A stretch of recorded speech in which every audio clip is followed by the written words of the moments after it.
take you with me back to 2012. It was July, and even though it was definitely not my first summer abroad, this time it felt different because of 3 reasons. The first reason was contribution.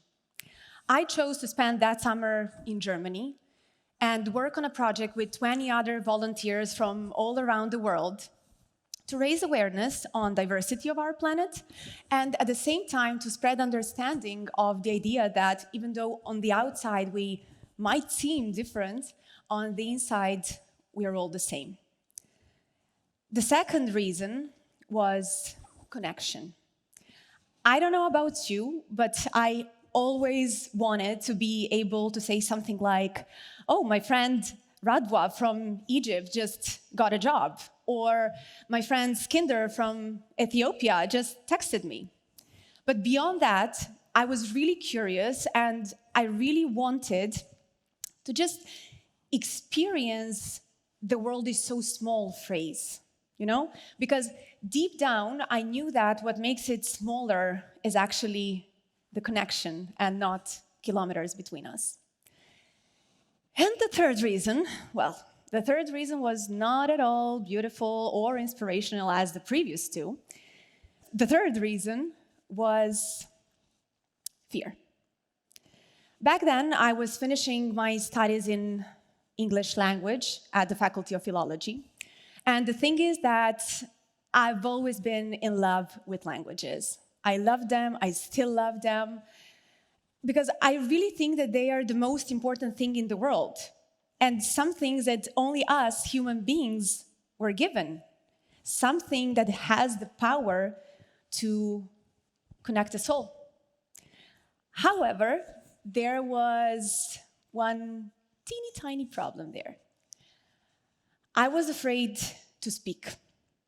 I was afraid to speak in front of my colleagues because they were just so good. And then there was me, a girl who had never taken an English course or had a private class. And I just felt that I didn't belong there. In one word, I felt like an imposter. Also, I was afraid to speak in front of my professors because I worked really hard on maintaining this image of a good student. And I felt that with every uttered word, that image would just slowly be disappearing. And the biggest cause of my fear were native speakers. I had a feeling that they could see straight through me and that they would just catch every single mistake I would make and, of course, judge. So my plan for that summer was simple. I wanted to contribute to a good cause, to connect with fellow global citizens, and to try to overcome my fear in a safe environment, because that is what Germany was for me. A country where everybody else spoke English as a second language and were imperfect in doing so, just like me. Well, that was the plan. So we were on the first day of our project and we started introducing ourselves. There was Cherry from Taiwan, there was Ahad from Pakistan, there was Amaury from France, and there was her, Brianna from the United States of America, a native speaker.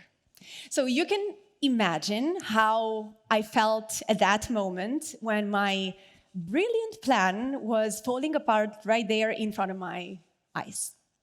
However, my brain was very quick in coming up with a new solution. And that brilliant solution was, we're just gonna ignore her. And I know it's not nice, it's actually very rude, but the bigger the fear, the thicker the armor. So that brilliant plan actually lasted for just a couple of days because honestly, I really liked her and I wanted to be friends with her. So I guess I had no other option but to go to her and just tell her, look, Brie, I'm kind of afraid of you, but it's going to be fine. I just ask you to, whenever you notice that I do not speak at C1 or C2 level, just let me know, okay? So she gave me a weird look, and she said, yeah, sure, whatever you need. So we had a deal. Days were passing by. Of course, I was making mistakes. The number of times she corrected me, 0. Again, more time passed, more mistakes were made, and still nothing. So I asked her again, because what was going on in my brain, that looked like this, more or less, it was, okay, is it that bad? Am I that bad? Is she feeling sorry for me and that's why she doesn't want to tell me anything or correct me?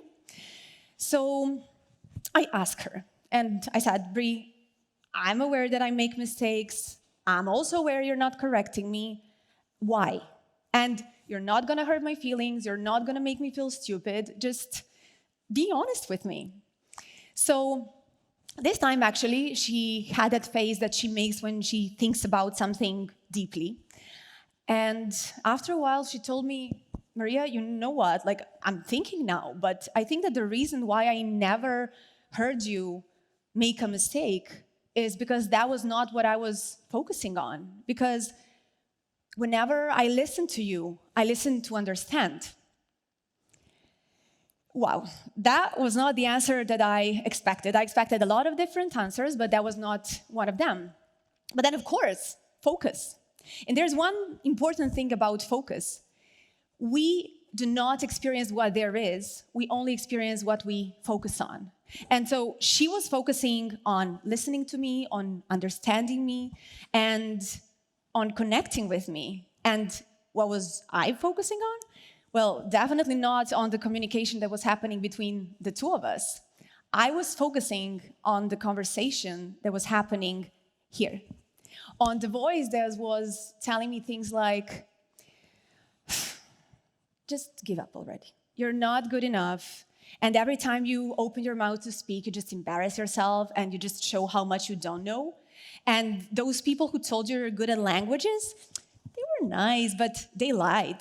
And the people that do not want to correct your mistakes, which, by the way, you make a lot, well, same thing. They just feel sorry for you. So, as you can see, this whole time I thought I was talking to Brie, but actually I was talking to myself. But was I really? Because if I was the one who was talking, then who was the one who was listening? And that's where the turning point is.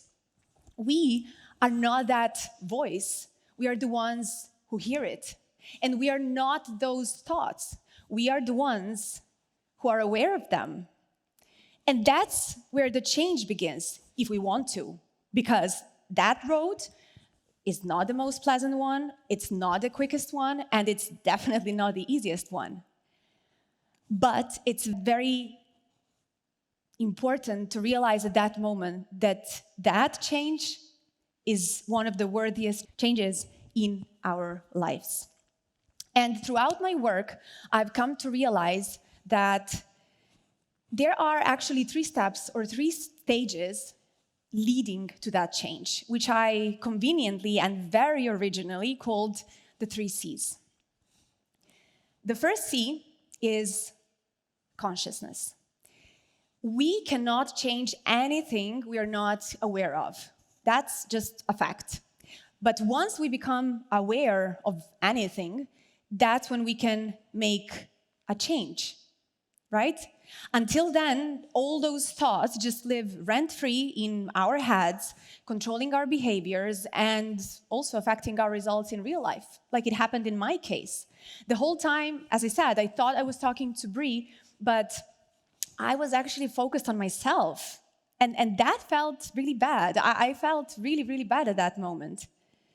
Which takes us to the next C, which is compassion.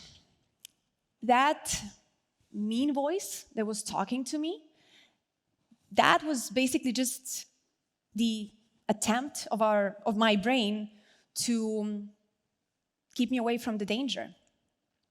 Making mistakes makes you incompetent. If you want to be accepted, you have to be perfect. And same thing with feeling worthy. If you want to feel worthy, again, you have to be perfect. And nobody wants those things, right? Nobody wants to be unworthy or incompetent or unaccepted. And that's the danger for our brain, or mine in this case. And this chasing for perfection, striving for perfection, that's a perfect shield. That's a defensive mechanism. Because when you think about it, perfection is protection in disguise. It's just that its voice speaks in fear and not in love. And this is exactly why we should give it all the love there is. And the third C is choice. Once we become aware of those limiting beliefs, the voice behind them, and we give it some love, that's the moment when we can make a choice. And yes, we can make a choice because not everything we hear is true. Seriously, do not believe everything you think. Because making that choice is not easy, but it's possible. How do we do it? Well, we can start by asking ourselves a very simple yet powerful question.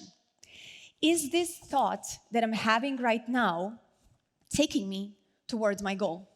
If the answer is yes, perfect. However, if the answer is no, then the next question should be, okay, what should I believe in instead?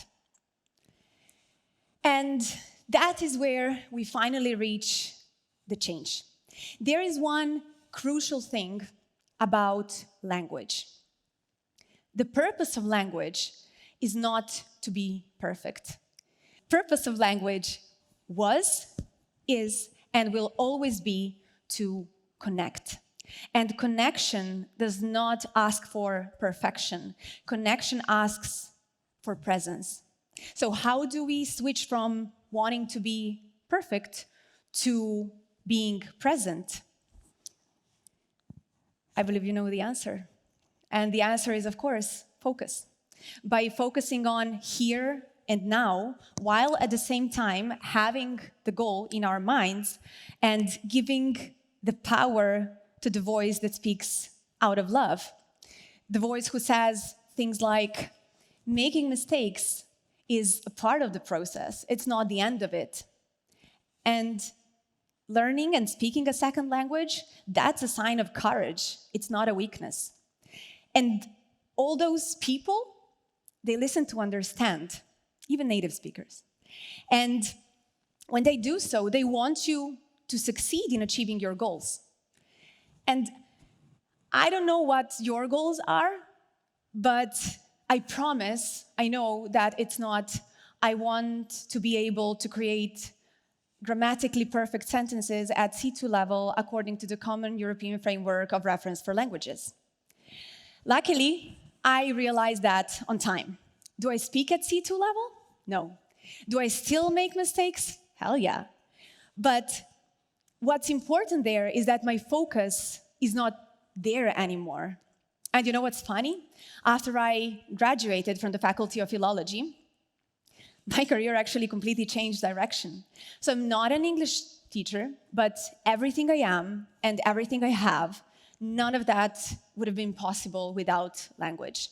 I wouldn't have been able to move to Spain, to do my master's there, to have clients from all over the world, to work at an international university, to meet so many amazing people on this world and call them friends. And I definitely wouldn't be able to stand here in front of you on a TEDx stage.